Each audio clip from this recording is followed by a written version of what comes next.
नमस्कार, आप देख रहे हैं देवभूमि इनसाइडर में हूँ आपके साथ रश्मि पंवार महर। अक्टूबर समाप्ति की ओर है, लेकिन अब भी डेंगू के मच्छरों की सक्रियता देखी जा रही है। अभी भी लगातार जो डेंगू के मामले हैं वो सामने आ रहे हैं। अभी हम मौजूद हैं देहरादून के सबसे बड़े सरकारी अस्पताल दून अस्पताल में, और यहाँ पर हम डेंगू वार्ड के बाहर खड़े हैं, जहाँ पर लगभग अभी भी जो सक्रिय मरीज़ हैं और सक्रिय मामले हैं वो देखे जा रहे हैं। यहाँ पर लगभग 20 ऐसे मामले हैं जो यहाँ पर देखे गए हैं। फ़िलहाल अगर कल की बात करें तो लगभग 11 नए मामले प्रदेश में आए हैं, और प्रदेश के सभी मामले जो हैं वो देहरादून जनपद से आए हैं। अभी हाल फ़िलहाल आप देखेंगे कि डेंगू के जो मरीज़ हैं वो इस डेंगू वार्ड में एडमिट किए गए हैं। यहाँ पर उनको सभी सुविधाएँ दी जा रही हैं। यहाँ पर उनके जो रिलेटिव्स हैं और उनके जो जानने वाले हैं वो भी यहाँ पर अभी मौजूद हैं उनके साथ में। अभी फ़िलहाल जितने भी सक्रिय मरीज़ हैं वो इसी डेंगू वार्ड में रखे गए हैं। उनको उनकी सारी की सारी जो देख-रेख है वो यहाँ पर की जा रही है। कोई भी ऐसा मरीज़ नहीं है जो बहुत ही ज़्यादा जिसको दिक्कत हो रही हो या फिर कोई सीरियस हो। सभी जो मामले हैं वो लगभग नॉर्मल मामले हैं। इसके अलावा जो प्रदेश के जितने भी 10 जनपद जो पहाड़ी जनपद हैं वहाँ पर डेंगू के मामले नहीं देखे जा रहे हैं। लगभग अगर हम देखें तो लगभग 70% मामले जो हैं वो टोटल में से 70% मामले जो हैं वो देहरादून में ही देखे जा रहे हैं। अगर हम बात करें प्रदेश की तो लगभग 1800 से ज़्यादा मामले इस इस साल डेंगू के पूरे प्रदेश में देखे गए हैं, जिसमें से 70% यानी कि 1200 से ज़्यादा मामले जो हैं वो देहरादून जनपद में देखे गए हैं। फिलहाल देहरादून जनपद में 20 से ज़्यादा सक्रिय मामले हैं। देखिए, डेंगू फीवर जो है वो लगभग सितंबर के आखिरी महीने से या अगस्त के आखिरी महीने से शुरू होता है। और आम तौर पे हर साल ये देखा जाता है कि बारिशों के अंत के 2 या 3 हफ्ते के बाद इसके केसेस तेज़ी से गिरते हैं। इस साल ज़रूर डेंगू के केसेस अब नवंबर आने को है और डेंगू के केसेस अभी पूरी तरह समाप्त नहीं हुए हैं।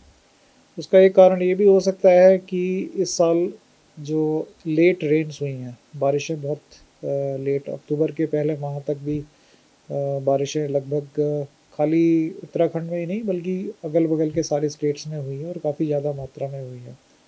उसके कारण भी मच्छर थोड़ा-सा पनपता है, क्योंकि जहाँ-जहाँ वाटर लॉगिंग होती है मच्छर पनपता है। और डेंगू का जो मच्छर होता है स्पेसिफिकली तो इस पर्टिकुलर ज़ोन में पाया जाता है। तो ये कारण ये भी हो सकता है। दूसरा कारण ये है कि वायरस अपने आप एडजस्ट करता है टाइम टू टाइम, थोड़ा बहुत उसके अंदर म्यूटेशंस आते हैं। तो कुछ हद तक ये भी पॉसिबिलिटी है कि हर साल जो पैटर्न देखने को मिलता है, ज़रूरी नहीं कि अगले साल भी वही पैटर्न फॉलो हो। डेंगू फीवर जो है उसके बारे में ये जानना ज़रूरी है कि हर एक डेंगू बुखार जो है वो बहुत ज़्यादा घातक नहीं होता है, क्योंकि डेंगू बुखार में कई बार सिर्फ थोड़े से प्लेटलेट ड्रॉप होते हैं और उसके बाद 1 सप्ताह के बाद मरीज़ नॉर्मली अपने दिनचर्या में आ जाता है। केवल 5 से 10% डेंगू के केसेस ऐसे होते हैं जिसमें प्लेटलेट बहुत ज़्यादा ड्रॉप होता है, जो कि जान के लिए खतरा बन जाता है, जिसमें शॉक में मरीज के जाने की स्थिति आ जाती है। जब से डेंगू का प्रकोप शुरू हुआ है, हम लोगों ने डेजिग्नेटेड दून अस्पताल में बेड्स और वार्ड डेंगू के अलग से बना दिए गए हैं। और इसमें एक समय में तो हमने 50 बेड्स डेडिकेट कर दिए थे, लेकिन आज की डेट में क्योंकि नंबर ऑफ़ केसेस कम हो गए हैं तो 25 बेड्स का डेंगू का एक अलग से वार्ड है जो हमने डेजिग्नेट किया है, जिसमें लगभग सारी तरह की सुविधाएं हैं। जो ख़ास इसमें इलाज की ज़रूरत पड़ती है डेंगू से रिलेटेड, वो होती है प्लेटलेट्स या ब्लड प्रोडक्ट्स की सही समय पे उसको मरीज़ को मिलना। तो दून अस्पताल का क्योंकि अलग से ब्लड बैंक है, हमारे पास अभी तक प्लेटलेट्स की कोई ऐसी कमी नहीं आई है, बल्कि हम लोग और अस्पतालों को भी यहाँ से प्लेटलेट्स देते रहे हैं। यदि आज की डेट में आप बात करें तो हमारे पास केवल 5 एडमिटेड केसेस हैं। पिछले 2 महीने में ये नंबर मैक्सिमम जो गया है वो 22 से 23 तक का गया है। तो उसको देखते हुए हम ये कह सकते हैं कि लगभग स्थिति कंट्रोल में है। डेंगू बुखार से ज़्यादा हमारे पास जो केसेस पिछले 1 महीने में देखने को आए हैं वो चिकनगुनिया फ़ीवर के आए हैं। तो उसके भी लगभग सिम्टम्स और लक्षण एक से ही होते हैं। केवल इसमें यह है कि जॉइंट पेन्स उसमें ज़्यादा होता है, डेंगू में कमर में ज़्यादा दर्द होता है, और चिकनगुनिया में बहुत से केसेस में हमें स्वेलिंग ऑफ द जॉइंट्स, पैरों में सूजन के भी केसेस देखने को मिले। दोनों में ख़ास अंतर यही होता है कि डेंगू में प्लेटलेट्स बहुत ज़्यादा गिर जाते हैं, चिकनगुनिया में प्लेटलेट्स इतनी तेज़ी से नहीं गिरते हैं। तो यही मोटा मोटी अंतर होता है, लेकिन दोनों ही जो फीवर्स हैं वो एक तरह से मॉर्टेलिटी ना सही तो कम से कम मॉर्बिडिटी, यानी कि मरीज के बहुत सारे प्रोडक्टिव डेज़ को बर्बाद करने की आपस में क्षमता रखते हैं।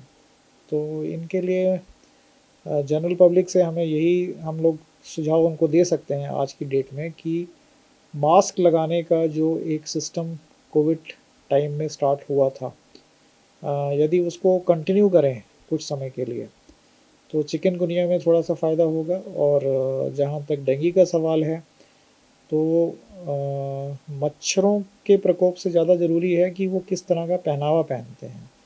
तो सबसे आसान तरीका ये होता है कि फुल स्लीव्स की शर्ट्स पहने या हाफ पैंट्स वगैरह अवॉइड करें, क्योंकि ये मच्छर दिन में भी काटते हैं। घरों में ये ध्यान रखें कि पानी कहीं जमा ना होने पाए, ख़ास तौर पे जहाँ जहाँ कूलर इस्तेमाल होते हैं, तो जब गर्मी का सीज़न जाता है तो पानी ऐसे ही छोड़ देते हैं। या अच्छे घरों में पाया जाता है डेंगू के केसेस की बहुत से लोग फ्लावर पॉट्स रखते हैं या मनी प्लांट वगैरह लगाते हैं, तो उसमें पानी तो बदलने की ज़्यादा स्थिति होती नहीं है, तो वहाँ पर मच्छर पनप रहा होता है, उनको पता नहीं होता। तो ये बात ध्यान रखने की है कि डेंगू फीवर केवल गंदे या स्लम एरिया से ही नहीं आता है, अच्छे काफ़ी बड़े अच्छे फ्लैट्स जो होते हैं या पॉश एरियाज़ में भी, जहाँ लोग घरों में वाटर प्लांट्स वगैरह रखते हैं, वहाँ पर भी होने की इसमें संभावना रहती है। अस्पताल प्रशासन का कहना है कि यहाँ पर फ़िलहाल 5 मरीज़ जो हैं वो डेंगू के एडमिट हैं यहाँ पर। सभी सावधानियाँ डेंगू के लिए यहाँ पर बढ़ती जा रही हैं। आगे आने वाले दिनों में जैसे-जैसे ठंड बढ़ती जाएगी वैसे ही जो डेंगू के मामले हैं उनमें कमी भी देखी जाएगी। फ़िलहाल यहाँ पर डेंगू के अलावा वायरल फ़ीवर और चिकनगुनिया के यहाँ पर मरीज़ देखे जा रहे हैं। पर आने वाले दिनों में जो सक्रियता है डेंगू की वो काफ़ी कम हो जाएगी। कैमरामैन आकाश श्रीवास्तव के साथ रश्मि परमार, देवभूमि इनसाइडर। आज ही डाउनलोड करें देवभूमि इनसाइडर ऐप।